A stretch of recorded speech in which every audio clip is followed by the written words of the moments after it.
사랑과 은혜가 풍성하신 좋으신 하나님, 오늘도 우리가 우리에게 주신 한량없는 은혜에 반응하며 믿음으로 주님 앞에 나왔습니다.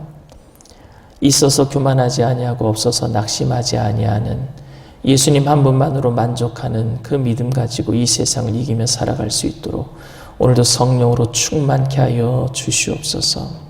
오늘도 우리가 가지고 나온 모든 문제가 하나님 말씀 듣는 가운데 다 사라지게 하여 주시옵시고 세상과 나는 간 것 없고 구속하신 예수님만 보여지는 복된 시간 되게 하여 주시옵소서.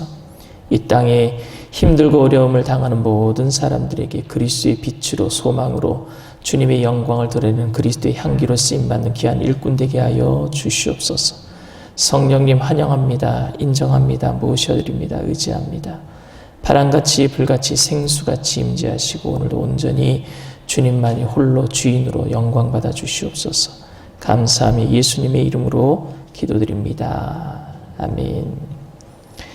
은혜 받으실 말씀은 디도서 1장 5절에서 9절까지 말씀입니다. 디도서 1장 5절에서 9절까지 말씀을 우리 다 함께 봉독합니다. 내가 너를 그레데에 남겨둔 이유는 남은 일을 정리하고 내가 명한 대로 각 성의 장로들을 세우게 하려 함이니 책망할 것이 없고 한 아내의 남편이며 방탕하다는 비난을 받거나 불순종하는 일이 없는 믿는 자녀를 둔 자라야 할지라. 감독은 하나님의 청지기로서 책망할 것이 없고 제 고집대로 하지 아니하며 급히 분내지 아니하며 술을 즐기지 아니하며 구타하지 아니하며 더러운 이득을 탐하지 아니하며 오직 나그네를 대접하며 선행을 좋아하며 신중하며 의로우며 거룩하며 절제하며 미쁜 말씀의 가르침을 그대로 지켜야 하리니 이는 능히 바른 교훈으로 권면하고 스스로 말하는 자들을 책망하게 하려 함이라. 아멘. 말씀 제목을 다 함께 따라해 주시길 바랍니다. 누구를 교회 지도자로 세워야 하는가? 누구를 교회 지도자로 세워야 하는가?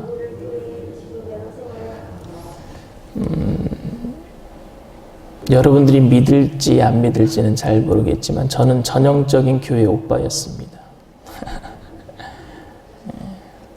여러분들에게 한번 기회가 되면은 제가 앞에서 기타도 치고 찬양 인도도 하는 걸 보여주면 좋을 것 같아요. 기타도 정말 잘 쳐요. 복음성가 경연대에 나갈 정도로 제가 기타를 쳤어요. 근데 요새는 뭐 하도 안 쳐갖고 이제 굳은 살도 다 떨어지곤 했지만 그리고 뭐 제가 이 정도 얼굴이면 좀 잘생긴 거 아닙니까? 그러니까 교회 다닐 적에는 조금 까칠한 도시 남자처럼 까도남처럼 그렇게 예전에는 얼굴에 각도 있고 살도 빠져 있었으니까 허리가 28인치였으니까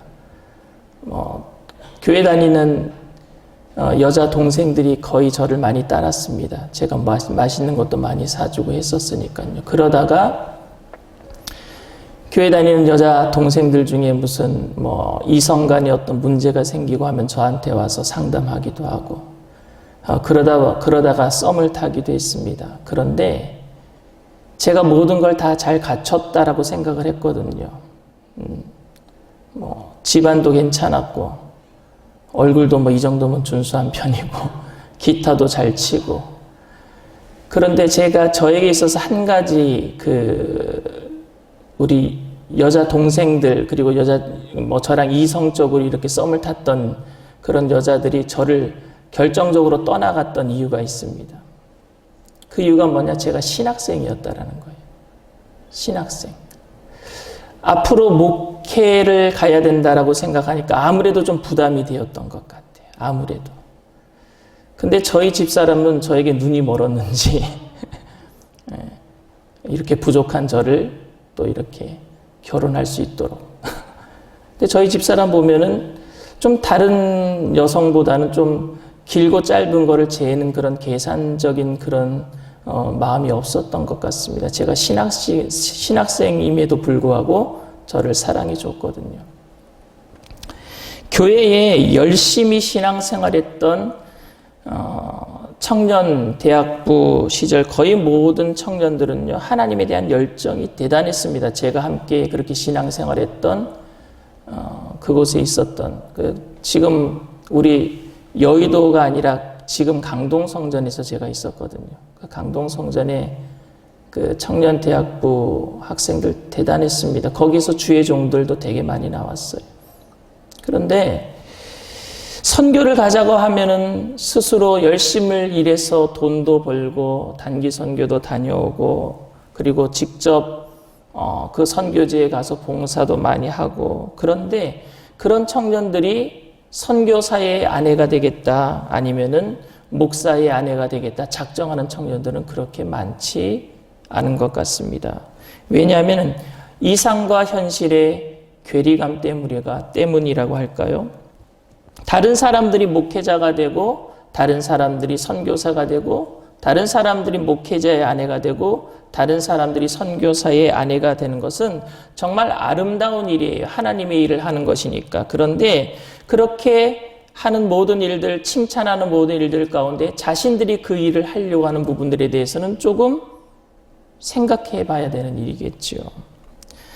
저는 저희 장모님에게 굉장히 감사를 하고 있습니다. 당시 제가 신학교에 들어가면서 아버지에게 있어서 물질의 고난이 시작이 됐어요. 그래서 아버지가 제가 신학교 들어갈 때에 장로님이셨는데 부도를 3번 맞고요. 그리고 저와 우리 집사람이 결혼할 때는요, 저희 아버지께서 저에게 한 푼도 어떻게 지원할 수 있는 상황이 아니었었습니다. 그러니까 장모님이 저를 볼 적에는 아무것도 가진 게 없는 남자였어요. 그러니까 처가살이를 했죠. 제가 처가살이를 2년 했거든요. 근데 장모님께서 우리 집사람한테 너는 가서 한번 고생 좀 해봐라, 그런 마음을 가지고 저에게 시집을 보냈겠습니까? 그런 건 아닐 겁니다. 아니면은 먼 훗날에 제가 청장년 국장, 여의도 순복음길 이렇게 높은 어떤 청장년 국장의 위치에 갈 것이라는 것을 알고 저에게 시집을 보낸 것도 아니라고 생각합니다. 분명히 어떤 믿음을 가지고 그리고 믿음의 동역자로서 우리 집사람을 저에게 그렇게 어떤 마음의 꺼리낌 없이 저에게 그렇게 결혼할 수 있도록 허락하신 것이라고 저는 생각을 합니다. 세속적인 가치관으로 판단하는 것이 아니라 하나님 나라의 가치관으로 목사가 되는 저를 위해서 배필로, 그래서 저희 집사람을 사모님으로 쓰임받을 수 있도록 그렇게 영광스러운 일에 그렇게 참여하신 것이라 저는 그렇게 생각을 합니다. 제가 미국에 있을 때 한인 교회들에게 담임 목사를 청빙하는데 신문 광고가 많이 나는 것을 제가 보거든요. 그런데 담임 목사 청빙 공고에 제출할 것들이 많아요. 학력에 관한 서류, 이력서, 최근 설교 CD, 그리고 담임 목사 경력 5년 이상 된 사람, 뭐 이런 조건들이 붙어 있습니다. 그런데 담임 목사 경력 5년 이상 된 사람들이라는 건 뭡니까? 그러면 다른 교회의 담임 목사 뺏겠다라는 소리잖아요. 그렇잖아요. 그리고 사모 속에서 이런 등등 한 가지라도 결격 사유가 있으면요, 서류 심사에서 탈락해버리고 휴지통으로 던져버립니다. 불러주지도 않아요. 어떤 목사님이 담임 목사 청빙 공고를 보고 후배 목사님들에게 자신의 감회를 이야기했는데 5가지를 지켜야지만 담임 목사로 청빙받을 수 있다라고 해서 그 5가지를 적어놨더라고요. 첫 번째가 뭐냐? 스펙에서 밀리면 안 된다. 2번째, 인물이 잘나야 한다. 첫인상이 중요하다. 키가 작으면 키 높이 구두 심어라. 머리가 벗겨졌으면 모발 이식해라. 성형을 하는 목사들도 있습니다. 이것 때문에. 첫인상이 중요하니까. 3번째, 설교를 잘해야 한다. 성경에 대한 깊이 있는 통찰력과 그것을 삶에 적용시키려고 하는 제자적인 삶을 강조하는 그런 설교가 아닌 유머와 감동을 주는 언변이 탁월한 목사여야 한다는 뜻이에요. 4번째, 이력서를 잘 써야 한다. 5번째, 교회의 실세가 누구인지 재빨리 파악해서 줄을 잘 서야 한다. 너무나 역겹고 부정한 현실입니다. 교회의 목사를 뽑는데 지금 이런 식으로 뽑고 있다라는 거예요. 교회는 목사를 청빙할 때 하나님에 대한 사랑과 교인들을 하나님의 사랑으로 사랑할 줄 아는 예수님을 닮은 목사를 뽑아야 한다라는 사실에 대해서 너무나도 잘 알고 있습니다. 그러나 교회의 안정적 성장이라는 가치 때문에 목사를 청빙할 때 이런 조건들을 건단 말입니다. 부흥하고 성장시키기 위해서. 마치 청년들이 선교사와 목사가 하는 일에 대해서 아름답다라고 생각하지만 목사와 선교사의 아내가 되는 것을 꺼려하는 것처럼 말입니다. 세상적인 가치관이 들어와 있어요. 아닌 거 알면서도 이렇게 하면 더 좋을 것 같아서. 어떤 목사님은 자녀가 많다는 이유로, 어떤 목사님은 박사 학위가 없다라는 이유로, 어떤 목사님은 사모님이 대학을 못 나왔다라는 이유로, 또 어떤 목사님은 얼굴에 수두 자국이 있다라는 이유로 담임 목사 청빙에서 거절되었습니다. 이 진짜 있던 일이에요. 말씀과 기도와 성령으로 충만한 사람이 담임 목사가 되어야 한다는 사실을 알지만 그렇게 되지 않습니다. 오늘 바울은 본문을 통해서 누가 교회의 지도자가 되어야 하는지에 대한 조건을 이야기하고 있습니다. 어떤 기준으로 지도자를 세워야 하는지에 대해서 말씀을 드리면서 우리가 가지고 있는 세속적인 기준들을 내려놓는 시간 되기를 바랍니다. 5절 말씀이에요. 내가 너를 그레데에 남겨둔 이유는 남은 일을 정리하고 내가 명한 대로 각 성의 장로들을 세우게 하려 함이니 그랬어요.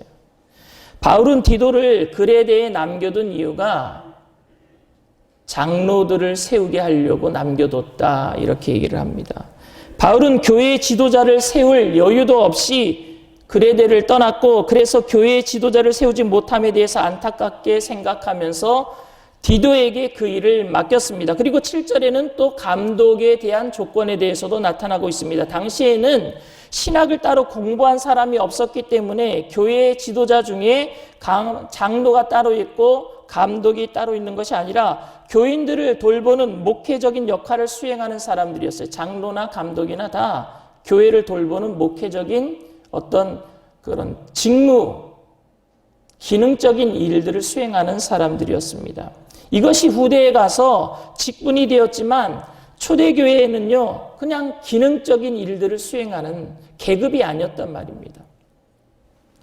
교회를 다 돌보는 직분자들이었어요. 바울은 장로와 감독, 즉 교회를 돌보는 지도자는 이런 자격을 갖추어야 한다라고 하면서 15가지 조건을 이야기하고 있습니다. 그게 6절부터 9절 말씀이에요. 책망할 것이 없고 첫 번째, 두 번째 한 아내의 남편이고 세 번째 방탕하다는 비난을 받거나 불순종하는 일이 없는 믿는 자녀를 둔 자여야 하고 네 번째 제 고집대로 하지 아니하고 다섯 번째 급히 분내지 않으며 여섯 번째 술을 즐기지 아니하며 일곱 번째 구타하지 아니하며 여덟 번째 더러운 이득을 탐하지 아니며 아홉 번째 나그네를 대접하며 열 번째 선행을 좋아하며 11번째 신중하며 12번째 의로우며 13번째 거룩하며 14번째 절제하며 15번째 말씀의 가르침을 그대로 지키는 자.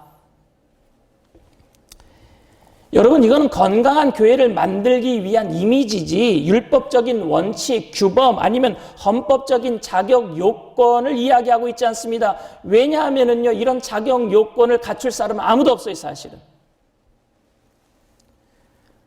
장로를 세우는 일이 여러분 교인들이 하는 일입니까? 아니면은 당시에는요 여러분 공동의회 이런 거 없었어요. 교인들이 투표로 뽑는 그런 제도적인 장치가 없었단 말입니다. 당시는 담임 목사가 지명하는 거예요.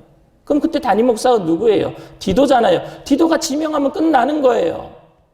그러니까 이런 조건들을 이야기한 것은 무엇을 의미하는 거겠습니까? 디도가 잘 결정해서 정하면 되는데 왜 이걸 여기다 써놨느냐 말이에요. 바울이. 그리고 여기에 말 잘 듣는 아들을 둬야 된대요. 그럼 이 말 잘 듣는 아들은요, 여러분, 자식들이 말 잘 듣습니까? 요새는 이런 말이 있다면서요. 죽이고 싶은 7살. 7살 정도 되면 말 진짜 안 듣는데요. 알 거 다 알고. 그럼 그런 자녀가 있으면은 장로 못 됩니까? 그리고 한 아내의 남편이라 그러면 이혼하지 말아야 된다는 말입니까? 당시에 아내를 많이 거느린 사람들이 많았거든요. 당시에는요. 그리고 술을 즐겨하지 말라 그랬어요. 근데 술을 즐겨하지 말라는 이야기는 그럼 술을 조금 마셔도 된다는 말입니까? 이것은 여러분 그냥 지도자는 그런 이미지를 가지고 있어야 된다라는 말이에요. 혹시 이것이 이상적인 기준이니까 우리는 그렇게 살지 못함으로 서로 인정해 줌으로써 교회 지도자의 기준을 하락시키고 있지는 않습니까? 혹시 원칙은 있는데 원칙은 못 지키니까 우리는 우리끼리 실질적인 법을 가지고 그냥 그런 거 못 지키는 사람들 다 세워주자 이렇게 살고 있지는 않습니까? 바울은 완벽함을 말하는 것이 아니라 흠이 없는 것을 원하는 것이 아니라 조금이라도 잘못하지 않는 사람을 원하는 것이 아니라 다른 사람들로부터 저 사람은 안 된다라는 말을 들으면 안 되는 거예요. 지금 현재 그가 이미지가 어떤가, 과거를 묻고 있는 게 아니라 지금 현재 그가 노력하면서 그렇게 안 되려고 살고 있는 그런 이미지를 갖고 있는가를 묻고 있는 거예요. 저도 사실은 흠이 많아요. 과거에는요, 더 흠이 많았어요. 요새 뭐, 과거에 폭력한 거, 뭐, 과거에 뭐 잘못한 거 다 드러내서 그 사람들 다 끄집어냈는데, 그런 거 나올 때마다 저도 너무너무 창피해요. 저도 과거가 그렇게 깨끗하지 못하거든요. 흠이 없기 때문에 제가 여기 서 있는 것이 아닙니다. 바울이 말하는 것은 지금 현재 그렇게 노력하면서 살고 있느냔 말이에요. 흠이 없도록 살아가려고 노력하고 있느냔 말입니다. 무엇을 했는가, 무엇을 하지 않았는가를 따지는 것이 아니라 지금 현재 어떤 사람으로 평가받고 있는가를 묻고 있는 거예요. 과거를 묻고 있는 것이 아니라 현재의 삶을 묻고 있는 겁니다. 바울은 크게 세 가지를 이야기하고 있어요. 첫 번째, 그의 가정이 지금 영적으로 건강한지를 묻고 있어요. 현재 영적으로 건강한지. 책망할 것이 없고 한 아내의 남편이고 방탕하다는 비난을 받거나 불순종하는 일이 없는 믿는 자녀를 둔 자. 이 첫 번째 세 가지는요, 가정이 영적으로 건강한가를 묻고 있어요. 15가지 바울이 나열한 것 중에 첫 번째 세 가지는 영적인 가정, 건강한 가정을 이루고 있는지를 묻고 있는 거예요. 그리고 네 번째, 재고집대로 하지 아니하며 급히 분내지 않으며 술을 즐기지 아니하며 구타하지 아니하며 더러운 이득을 탐하지 아니하며, 이거는요, 상식적인 인격의 소양을 갖추고 있는가를 묻고 있는 거예요. 두 번째로, 크게 두 번째로, 상식적인 인격의 소양을 갖추고 있는가. 그리고 9번째부터 15번째까지 나그네를 대접하며 선행을 좋아하며 신중하며 의로우며 거룩하며 절제하며 말씀의 가르침을 그대로 지키는 자. 이거는요, 크게 세 번째로 복음적 확신과 건강한 신학을 가지고 있는가. 크게 세 가지. 첫 번째, 영적인 건강한 가정을 이루고 있는가. 두 번째, 상식적인 인격의 소양을 갖추고 있는가. 세 번째, 복음적 확신과 건강한 신학을 가지고 있는가. 우리가 느끼기에 지극히 상식적인 것이지만 이것은 당시의 그레데 사람들에게 충격적인 것일 수도 있었습니다. 왜냐하면 교회의 지도자가 아내를 열어둔 사람도 있었고요. 권위적인 모습으로 절제보다는 의욕과 야망으로 영웅적인 모습을 보여줄 때가 너무나도 많았습니다. 비상식적인 행동, 카리스마를 가지고 있다고 생각하고 비상식적인 행동을 막 했단 말입니다. 남들이 하면은요, 그거는 잘못된 것이지만 자기가 하면 잘한 일이 되는 거예요. 이런 일들이 교회의 어떤 부흥과 야망을 이루어주는 것들 때문에 그런 지도자가 괜찮다라고 받아들여졌단 말입니다. 지도자는 적어도 이렇게 하면 안 되는데 그래도 저 사람은 지도자니까 해도 괜찮아라고 덮어줬다라는 거예요. 교회가 부흥하고 있으니까, 저 사람 때문에 뭔가 좋은 일들이 일어나고 있으니까.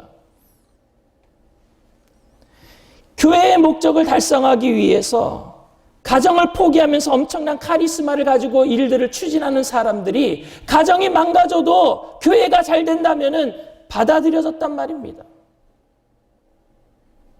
여러분, 안타깝게도 한국 1세대 목회자분들 중에 가정이 정말로 안 아픈 가정이 없어요. 너무 그런 것들을 볼 때 마음이 아픕니다, 여러분. 그런데 바울이 말한 지도자는 당시 사람들이 말하고 있는 지도자와 완전히 달랐습니다. 요즘 교회 지도자에 대한 요구는 여러분 어디에 가까워지고 있습니까? 가깝습니까?